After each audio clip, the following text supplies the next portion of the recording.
Have you ever made a choice that didn't really feel like yours?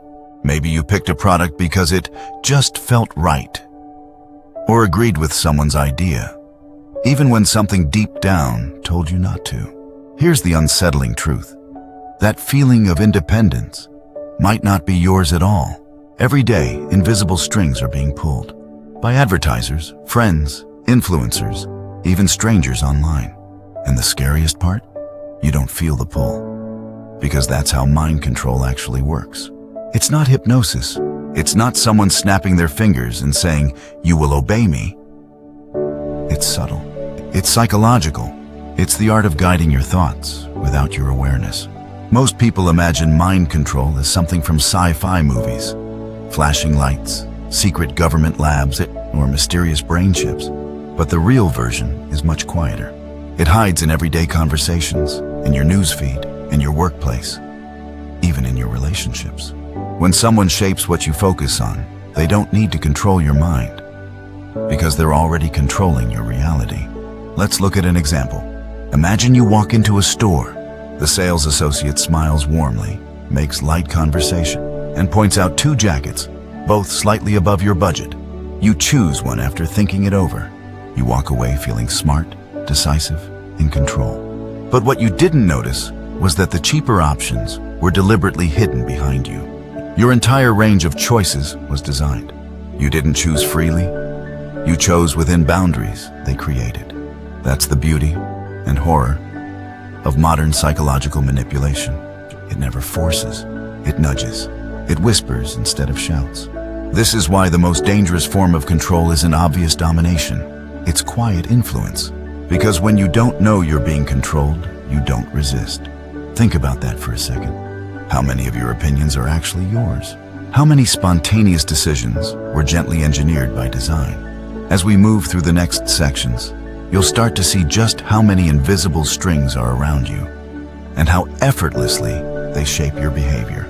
And once you learn to see them, you can never unsee them. Here's the first, and arguably most common, mind control technique you face every single day. The illusion of choice. It's when you think you're deciding freely, but every option you see was already designed to lead you to the same destination. Let's start with something simple. Ever notice how fast food menus are structured? The value meal isn't just a convenient bundle, it's a psychological trap. By offering 3 choices, small, medium, and large, the company knows most people will naturally choose the middle one. It feels balanced, smart, safe. But in truth, that middle option was priced to maximize profit. You think you picked it logically, but your brain was already steered. Now, zoom out of the restaurant. The same pattern happens everywhere. Politicians, marketers, even people in your social circle use the illusion of choice to make you feel in control while subtly guiding your outcome. Here's how it works. Humans crave autonomy, the feeling that we're making our own decisions. Take that away directly, and we resist, but offer choices that all lead to a single goal. And our defenses drop. We thank the manipulator for letting us decide. It's brilliant and terrifying. Consider relationships. Someone who wants to influence you might say, "Do you want to talk now or after dinner?" It feels polite, but it's not really a question. It's a tactic. You're not choosing whether to talk, only when. This illusion is everywhere. Salespeople use it to close deals. Parents use it to make kids cooperate. Politicians use it to make voters feel heard while keeping the agenda intact. And the most advanced manipulators? They combine it with framing, setting the emotional tone of the options so you'll want the right one without realizing why. Imagine being asked, "Would you rather invest in your future or waste another year staying stuck?" That's not a question. It's psychological coercion dressed as a choice. This technique thrives on perception. You don't need real freedom. You only need to feel free. Once that illusion is established, you'll walk right into the trap willingly. So, next time you're offered options that seem balanced, pause for a second. Ask yourself, who designed this set of choices? Who benefits no matter what I pick? Because if the answer isn't you, then the freedom you feel is nothing more than a carefully crafted illusion. Have you ever walked into a room and instantly felt the energy change? Maybe tense, heavy, or oddly exciting, even though no one said a word? That's emotional contagion in action. A subtle but powerful form of mind control that doesn't use logic, words, or arguments, only emotion. Humans are emotional mirrors. We subconsciously absorb the moods of people around us. It's hardwired, an ancient survival mechanism. If the tribe panicked, you panicked too. That reaction once saved lives. But today, manipulators use that same instinct to guide your behavior without you realizing it. Here's how it works. Your brain is filled with what scientists call mirror neurons. Cells that fire not just when you feel something, but when you see someone else feel it. When a speaker acts confident, your body starts to feel that confidence too. When someone appears fearful, you feel uneasy even if you don't know why. Manipulators know this, and they exploit it. A skilled influencer can shift your emotional state simply by displaying the one they want you to feel. They don't have to tell you what to think. They just infect you with an emotion that makes thinking unnecessary. Take charismatic leaders. They don't win followers by logic, they win by emotion. Their excitement becomes yours. Their anger, your anger. Their fear, your fear. You don't process their message through reason. You feel it into truth. Even on social media, emotional contagion rules. A viral post filled with outrage or sadness spreads like wildfire, not because it's accurate, but because emotions are contagious. Platforms know this. Algorithms boost emotional content because it keeps people scrolling, reacting, sharing, trapped in loops of invisible influence. And it's not just digital. It happens face-to-face. A partner can subtly infect you with guilt or anxiety by changing tone or posture. A coworker can make you feel inferior just by sighing in disappointment. These cues bypass logic and slip directly into your emotional wiring. The dark side? Once someone controls your emotional state, they control your decisions, because emotion always beats reason. When you're angry, you'll say things you don't mean. When you're afraid, you'll obey. When you're euphoric, you'll trust too easily. That's why emotional manipulators don't argue. They vibe. They don't need to win your mind. They just need to shift your mood. So the next time someone's presence suddenly changes how you feel, pause. Ask yourself, is this emotion really mine? Because sometimes what you're feeling isn't your emotion. It's someone else's agenda. Now here's one of the most deceptively powerful tools in dark psychology, the mirror effect. This one doesn't rely on arguments or persuasion. It works because humans have a deep psychological need to see themselves in others. When someone subtly imitates your tone, posture, or expressions, your brain interprets it as connection. You start to think, they get me. They understand. And once you feel that, your guard drops. Fast. That's when the real manipulation begins. Let's break it down. When you talk to someone and they mirror your body language, leaning in when you do, nodding when you nod, matching your energy, your subconscious reads them as trustworthy. It's a primal survival signal. People who mirror us feel safe. They feel like our kind. But a skilled manipulator knows this instinct and uses it. They'll copy your rhythm of speech, your gestures, even your slang. Slowly you begin to see yourself in them. You start to like them. And soon you start to agree with them. Not because of logic, but because of something deeper. Self-recognition. It's a psychological illusion. You're not bonding with them. You're bonding with your reflection. Think of how con artists build trust. They don't come across as pushy. They mirror your energy. If you're calm, they're calm. If you're enthusiastic, they match it. And once they've earned your trust through similarity, they guide you toward decisions that serve them, not you. Even in relationships, mirroring plays a quiet but powerful role. A manipulative partner might mirror your hobbies, your tastes, your opinions, making you feel like you found your perfect match. But over time, that mirror becomes a trap, because the version of you they reflected was only bait. The dark truth? Mirroring is one of the fastest ways to bypass critical thinking. You don't analyze people you trust, you just feel safe around them. And once that emotional safety is built, You'll accept ideas, beliefs, or requests you'd normally resist. So next time someone seems too in sync with you, notice it. Ask yourself if the connection feels earned or engineered. Because while genuine similarity builds friendships, strategic mirroring builds control. And the people who know how to wield it, they can make you hand over trust, loyalty, even money. All while you believe it was your idea. This one is sneaky. Because it doesn't start as control. It starts as something small, harmless, maybe even polite. It's called the commitment trap. And it works like this. Once you commit to something, no matter how small, your brain fights to stay consistent with that commitment, even when it's no longer logical. Psychologists call it the consistency principle. Humans hate feeling inconsistent. We want our actions to make sense, to align with who we think we are. Manipulators use that flaw to slowly trap you, one tiny yes at a time. Let's look at an example. A salesperson doesn't ask you to buy right away. They ask if you just want to try a free sample. Then a week later, they follow up. Did you like it? You say yes. Now they've got you. Because that yes wasn't about the product, it was about your self-image. You now see yourself as someone who likes it. So when they finally say, would you like to order a full box?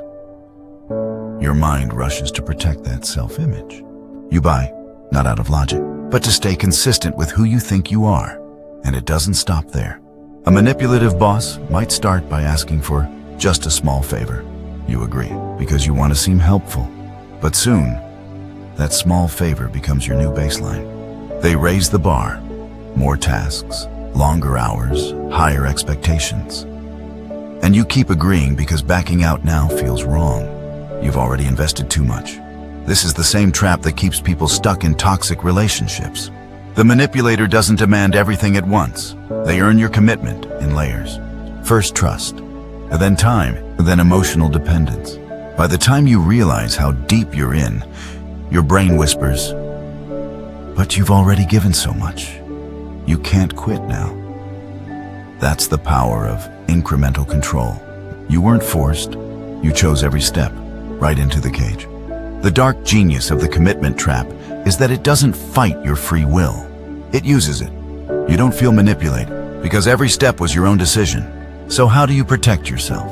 Watch for patterns that begin with small asks. If someone always frames requests as favors or reminds you of what you've already agreed to, they're tightening the net. Remember this. The easiest way to control someone isn't to make them obey. It's to make them agree. If the previous techniques are about how manipulators guide your choices, this one is about controlling what you believe is real.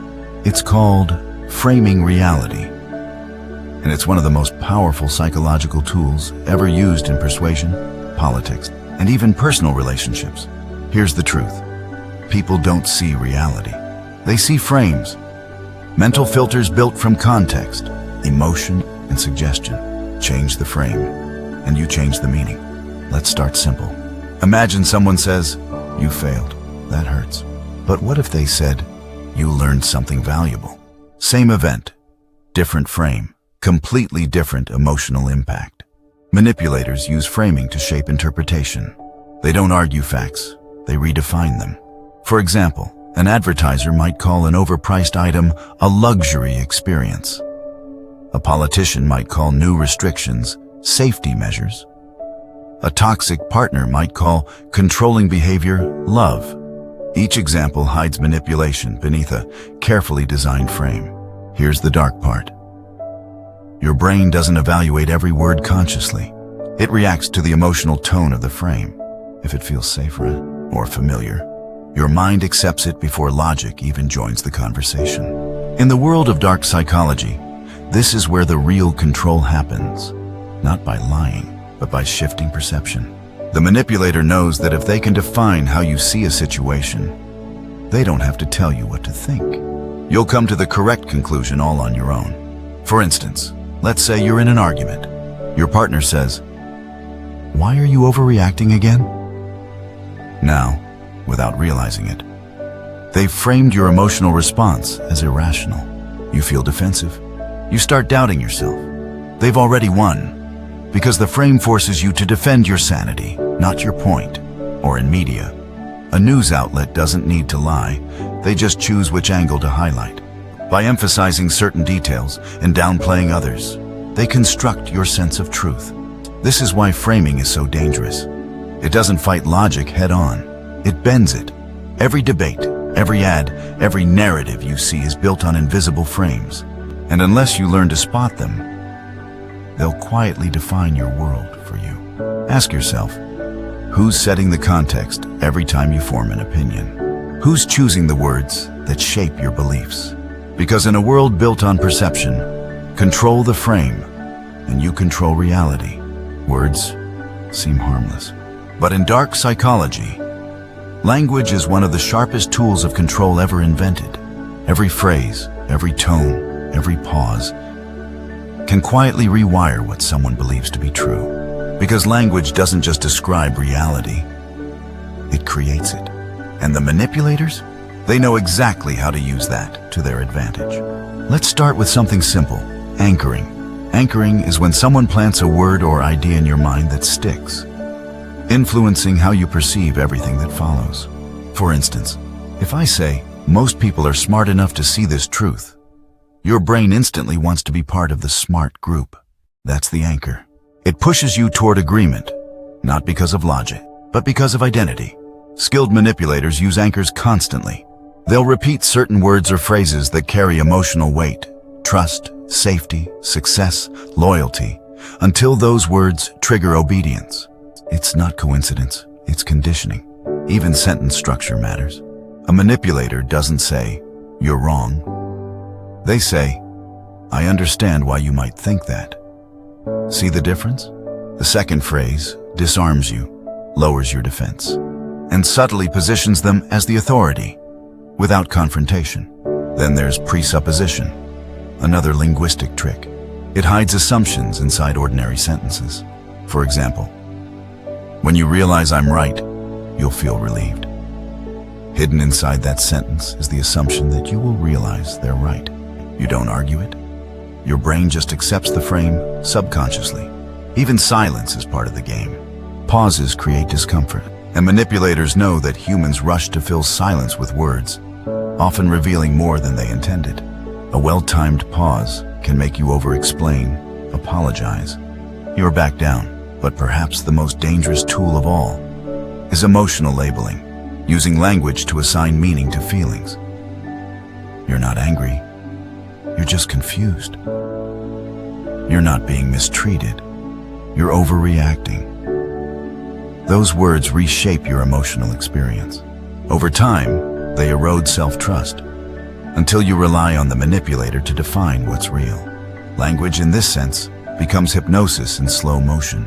It bypasses logic and goes straight for the subconscious, reprogramming thought through tone, rhythm, and repetition. This is why cult leaders, abusers, and politicians all rely on language as their weapon of choice.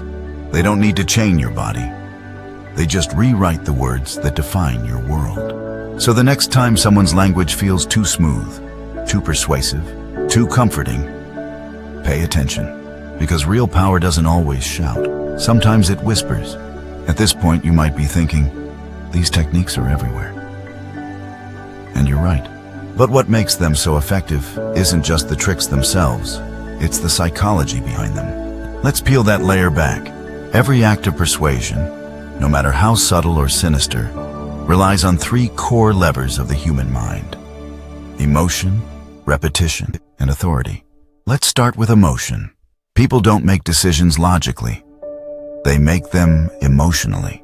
You then justify them logically afterwards.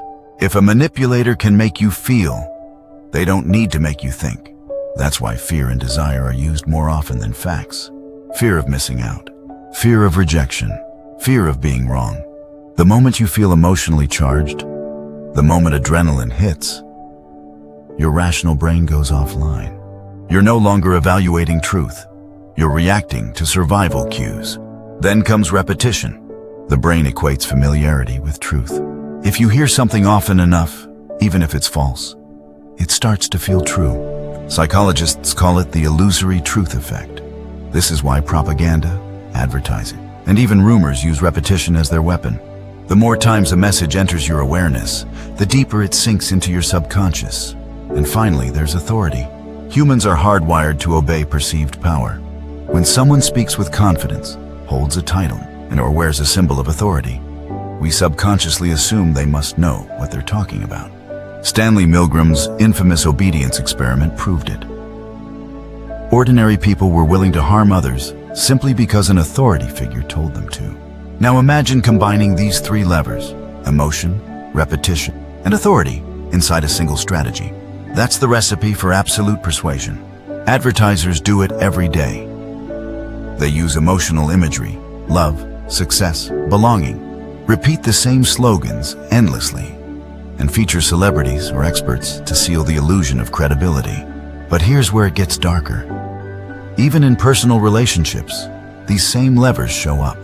A manipulator might love bomb you to trigger emotion, repeat affirmations of connection to build trust, and position themselves as the one who knows what's best for you. Soon, you're not just persuaded. You're programmed. You start defending their ideas as if they were your own. You don't feel controlled. You feel aligned. That's the true mastery of dark persuasion. It makes you believe that their will is your will. Once that seed is planted, they don't have to push anymore. You'll water it yourself. Because real manipulation doesn't look like control. It looks like agreement. By now, you've seen how manipulation hides. In choices, in emotions, in words, even in the way reality is framed. But here's the good news. Once you see the game, you can stop playing it. The human mind might be vulnerable, but it's also trainable. And awareness is your first line of defense. Let's start with the most important rule. Pause before reacting. Almost every manipulative technique relies on speed. They want you to feel before you think. If you take just a few seconds to breathe, to question, to analyze what's being presented, you break the rhythm that control depends on. Ask yourself simple but powerful questions. Why am I feeling this way right now? Who benefits if I react emotionally? Is this really my thought? Or was it planted there? These questions shift your mind from emotion to observation. And observation kills manipulation. Next, understand your emotional triggers. Everyone has them. Rejection, guilt, approval, status. The more self-aware you are about what moves you, the less power anyone else has over you. Because manipulators don't attack your strength, they exploit your sensitivity. Another tool, reframe their frame. If someone tries to define reality for you, redefine it yourself. For instance, if they say, "You're overreacting," respond with, "I'm reacting appropriately to what matters to me." Just like that, you reclaim the narrative. Then there's linguistic awareness. Pay attention to loaded words, guilt traps, and vague truths. If a statement makes you feel pressured or shamed into agreement, that's not persuasion, it's control. True communication informs, manipulation forces, and don't underestimate detachment. Sometimes the best defense is silence, walking away instead of arguing. Manipulators feed on engagement. They can't control what they can't access. But perhaps the most important protection of all is self-trust. Dark psychology thrives on doubt. When you start questioning your perceptions, your emotions, your memory, they've already won. Trust your instincts, especially when something feels off. Because intuition is your mind's early warning system. It notices patterns before logic does.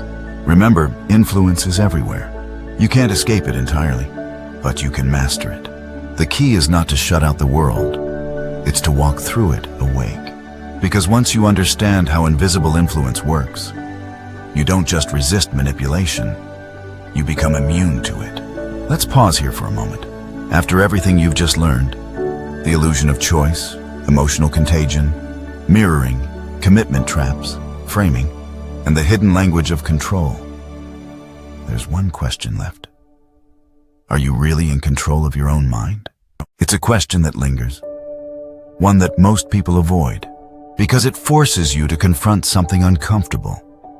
The possibility that parts of your behavior, your beliefs, your preferences may not truly be yours. Think about it. Every advertisement, every social post, every conversation you've ever had, they all plant seeds. Some grow into habits, others become opinions. And before long, you start mistaking influence for identity. But here's the paradox. Realizing you're not fully in control is the first step to taking your power back. The people who remain trapped aren't the ones being manipulated. They're the ones who don't believe they can be, because denial blinds you. Awareness frees you. In truth, total control doesn't exist, not even over your own thoughts. But what does exist is vigilance, the ability to observe yourself in real time, to notice when your emotions are being steered, to catch when a choice feels too convenient, to hear the subtle tone of persuasion hiding behind a friendly smile. That's not paranoia, that's consciousness. Dark psychology isn't just about how others control you. It's about how easily the human mind can be shaped when left on autopilot. But once you start watching the strings, something incredible happens. They lose their power, because you can't be a puppet if you know where the strings are. So the next time you find yourself agreeing too quickly, buying too easily, trusting too fast, stop. Step outside the moment. Look at it from above. Ask, who benefits from my belief? Who gains from my emotion? Who's building this version of reality? Me, or someone else? That one pause, that single act of awareness, is rebellion. Because control thrives in the dark, but the second you bring light to it, it fades. So are you in control? Maybe not completely. But if you've made it this far, one thing's certain. You're closer than most. Because the real power isn't in controlling others. It's in never letting anyone control you.